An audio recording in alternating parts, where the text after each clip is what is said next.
الذين كفروا من أهل الكتاب والمشركين منفكين حتى تأتيهم البينة رسول من الله يتلو صحفا مطهرة فيها كتب قيمة وما تفرق الذين أوتوا الكتاب إلا من بعد ما جاءتهم البينة وما أمروا إلا ليعبدوا الله مخلصين له الدين حنفاء ويقيموا الصلاة ويؤتوا الزكاة وذلك دين القيمة صدق اللہ العظیم. محترم بزرگوں اور دوستوں، یہ سورہ بینہ ہے، سورہ نمبر 98، 1 رکوع 8 آیتیں ہیں، اور یہ سورت مدینہ منورہ میں نازل ہوئی. اس سورت کا نام سورہ بینہ اس لیے رکھا گیا ہے کہ اس میں ایک لفظ بینہ کا لفظ آیا ہے پہلی آیت کے اندر، اس لیے تیسری آیت کے اندر بینہ کے لفظ پر یہ ختم ہوا، اس لیے اس کا نام سورہ بینہ ہے. بعض لوگ فرماتے ہیں اس کا نام سورہ لم یکن بھی ہے، اس لیے کہ اس لفظ سے اس سورت کا آغاز ہو رہا ہے. اس سورت کا اصل مضمون نبی اکرم صلی اللہ علیہ وسلم کی رسالت کو بتانا ہے. ویسے اس سورت میں 3 بنیادی باتیں بتائی گئی ہیں: توحید، رسالت، آخرت. اور توحید، رسالت، آخرت کو بتانے میں سب سے زیادہ جس بات کو پیش کیا گیا ہے وہ ہے رسالت ہے. نبی اکرم صلی اللہ علیہ وسلم کی بعثت کے مقصد کو بتایا ہے کہ آپ علیہ السلام کو دنیا میں کیوں بھیجا گیا. خاص طور سے اس سورت میں اس کا تذکرہ ہے. اسی طریقے سے اس سورت میں نماز کا اہتمام، زکوٰۃ کا ادا کرنا، اس کو بھی بتایا گیا ہے. اور انسانوں کے 2 گروہ یعنی اہل ایمان اور کافر، ان دونوں کا بھی تذکرہ کیا گیا ہے. روایت میں آتا ہے ایک مرتبہ نبی کریم صلی اللہ علیہ وسلم نے حضرت ابی بن کعب رضی اللہ تعالیٰ عنہ سے فرمایا، ابی بن کعب سے فرمایا کہ اللہ تبارک تعالیٰ نے مجھے یہ حکم دیا ہے اور مجھ سے یہ فرمایا ہے. حضرت ابی بن کعب سے نبی اکرم صلی اللہ علیہ وسلم فرماتے ہیں کہ اللہ پاک نے مجھ سے یہ فرمایا ہے کہ ابی بن کعب سے کہو جو قرآن کریم سنائے، اور نبی آپ خود ان سے قرآن کریم سنیں. اور حضرت ابی بن کعب رضی اللہ تعالیٰ عنہ ایسے صحابی ہیں جو قرآن کریم بہت اچھا پڑھتے تھے. تو جو قرآن کریم اتنا اچھا پڑھتے تھے کہ نبی کو یہ حکم دے رہے ہیں اللہ پاک، اور یہ بتا رہے ہیں اور یہ فرما رہے ہیں کہ آپ ابی بن کعب سے اس سورت کو سنو، یعنی سورہ بینہ کو سنو.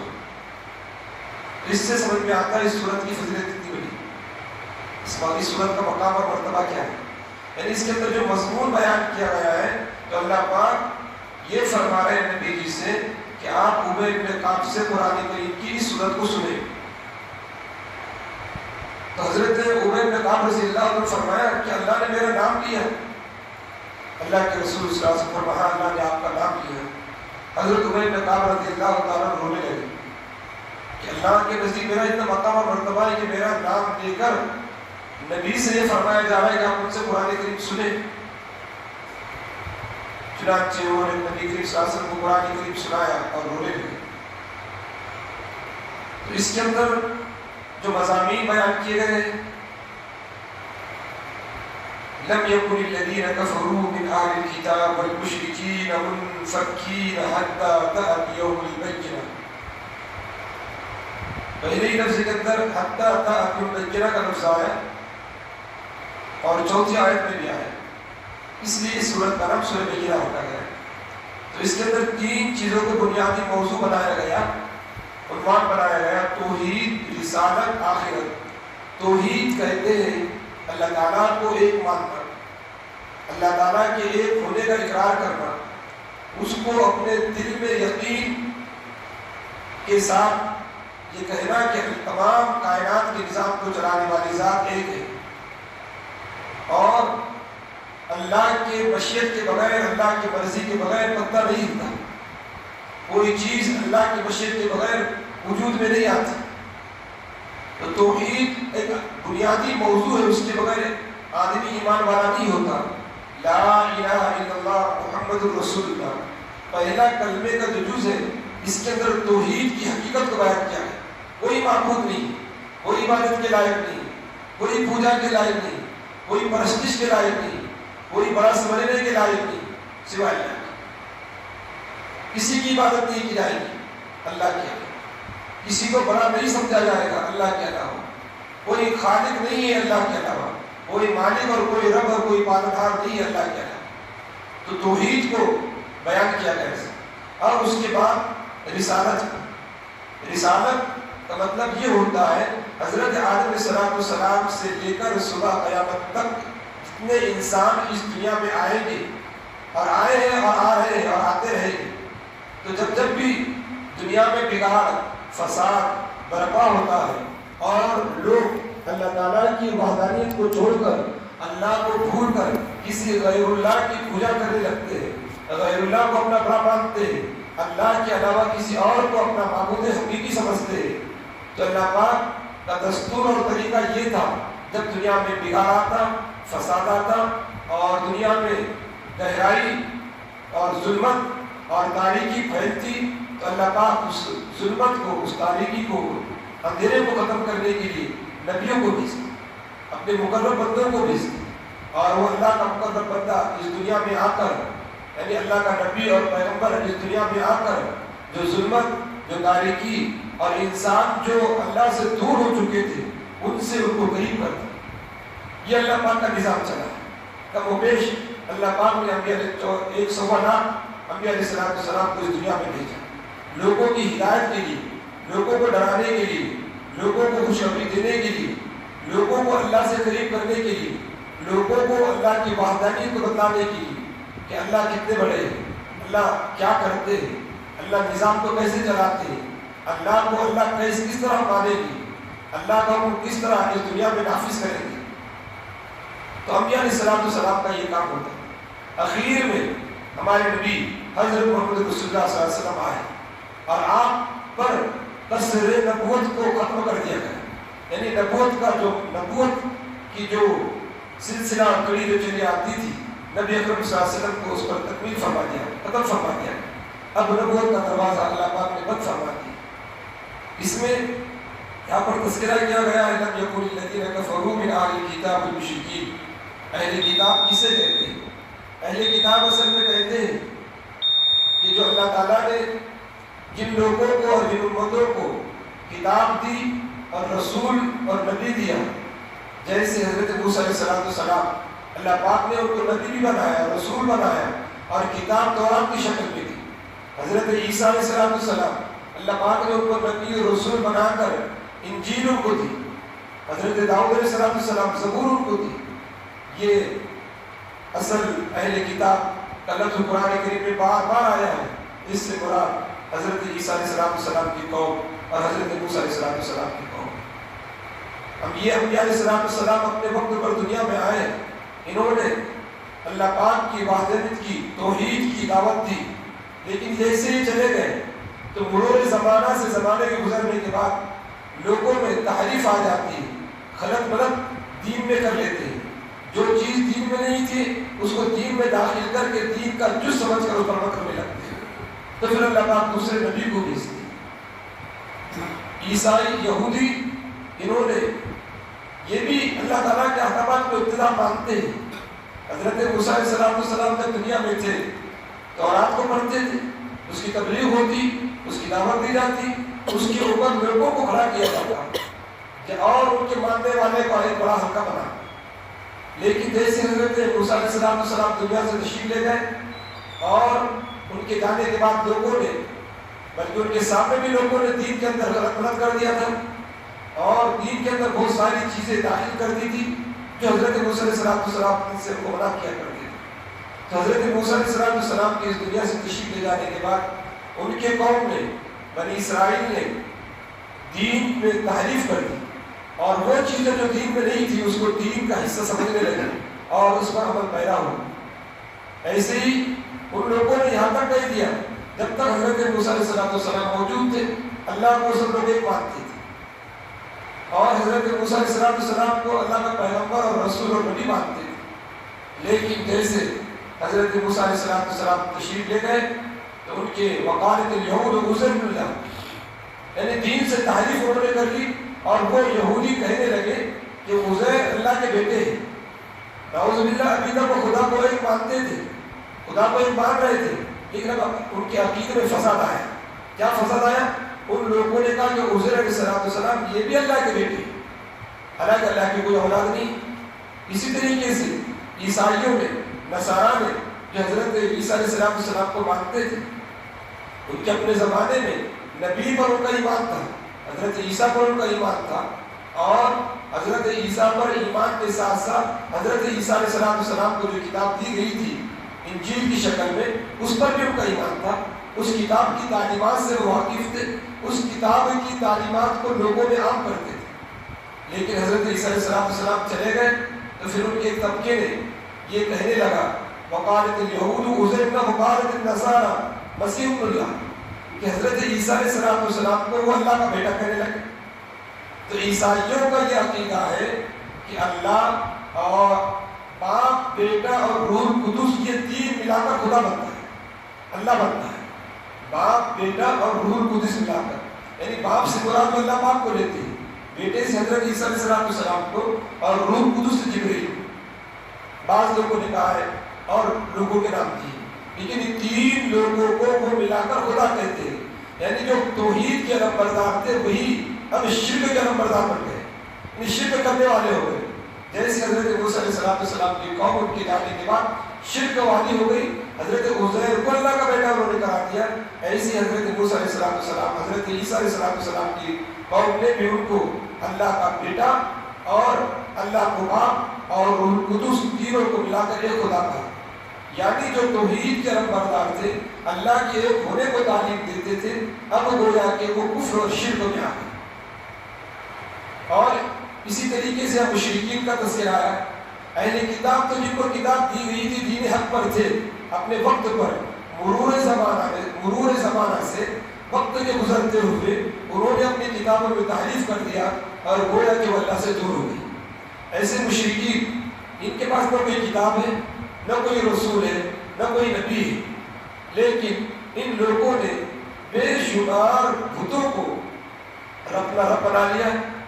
لات، منات، عزا، ہبل اور دیگر نام کیا ہے کہ ان لوگوں نے اللہ کو بھی مانتے ہیں، بھگوان کو بھی مانتے ہیں، یعنی کہتے کرنے والا اوپر والا ہے، لیکن اس کے ساتھ ساتھ ان کا یہ عقیدہ ہے کہ یہ فلاں بت بارش برساتا ہے، فلاں بت جو ہے تو ہم کو روزی دیتا ہے، فلاں پتھر ہمارے فلاں کام کرتا ہے، فلاں پتھر ہمارے فلاں کام کرتا ہے۔ جیسے دنیا میں یہ ماننے والے طبقہ آدمی موجود ہے۔ مشرکین عرب میں بڑی تعداد میں پائے جاتے ہیں، اہل کتاب بھی تھے، یہود اور نصارہ بھی تھے، لیکن مشرکین کی تعداد بڑی تعداد تھی۔ اس زمانے میں بھی یہ لوگ بڑی تعداد میں پائے جاتے تھے، اور آج بھی دنیا میں اور خود ہمارے ملکوں میں بت پرست بڑی تعداد میں پائے جاتے ہیں، جن کے عقیدے اور جن کا ایمان اور یقین اللہ کے علاوہ غیر اللہ پر ہے، اور وہی تصور کرتے ہیں، اور ان کا یہ خیال ہے کہ فلاں چیز سے فلاں چیز ہوتی ہے، اور فلاں بت سے فلاں چیز ہوتی ہے، اور فلاں پتھر سے فلاں چیز ہوتی ہے۔ تو یہ زمانے قدیم سے چلا رہا ہے۔ تو اللہ پاک نے نبی کو بھیج کر، نبی اکرم صلی اللہ علیہ وسلم کو بھیج کر ان تینوں کی اصلاح فرمائی، یہودیوں کی بھی اصلاح فرمائی، نصارہ کی بھی اصلاح فرمائی، مشرکین کی بھی اصلاح فرمائی، اور حتیٰ آتیہم البینہ کہ نبی آ کر انہوں نے واضح پیغام دیا، واضح دلیل دی اور واضح نشانیاں بتلائی کہ جو تم یہ کر رہے ہیں اس سے باز آؤ، اس سے رکو۔ تو یہ پیغام نبی کا بتایا گیا، یہاں پر نبی کے مشن کو بتایا گیا، رسول من اللہ یتلو صحفا مطہرہ، ایک عظیم الشان رسول تم میں آئے، اور اس عظیم الشان رسول کا کام قرآن کریم کی تلاوت کرنا، صحفا مطہرہ، پاکیزہ صحیفوں کو پڑھنا، اور اس کی تعلیم دینا۔ تو اس صورت کا اصل موضوع اور عنوان نبی اکرم صلی اللہ علیہ وسلم کی ذات گرامی ہے۔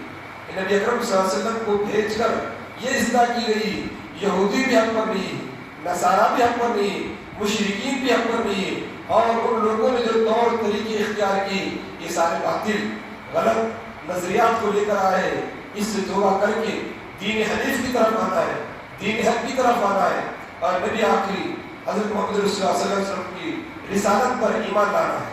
تو اس صورت کو اصل اس میں نبی اکرم صلی اللہ علیہ وسلم کی ذات گرامی کو بتایا گیا، اور بھی اس میں بہت ساری چیزیں ہیں انشاءاللہ آئندہ آئے گی۔ اس کا ترجمہ ہے لم یکن الذین کفروا من اہل الکتاب والمشرکین منفکین حتی تأتیہم البینہ، کہ بسم اللہ الرحمن الرحیم، شروع اللہ کے نام سے جو بےحد مہربان اور نہایت رحم کرنے والے ہیں۔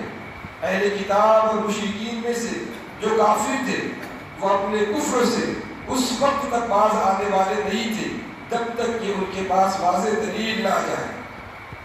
یعنی اللہ کی طرف سے پیغمبر جو پاک صحیفوں کو پڑھتا ہو، رسول من اللہ یتلو صحفا مطہرہ، کہ جب تک وہ رسول نہیں آئے گے مشرکین اپنے شرک سے باز نہیں آئیں گے، جب تک وہ رسول یعنی محمد رسول اللہ صلی اللہ علیہ وسلم نہیں آئے گی، یہودی اپنے یہودیت اور ان کے اپنے تحریف عقیدے میں جو کر لی تھی اس سے باز نہیں آئے گی۔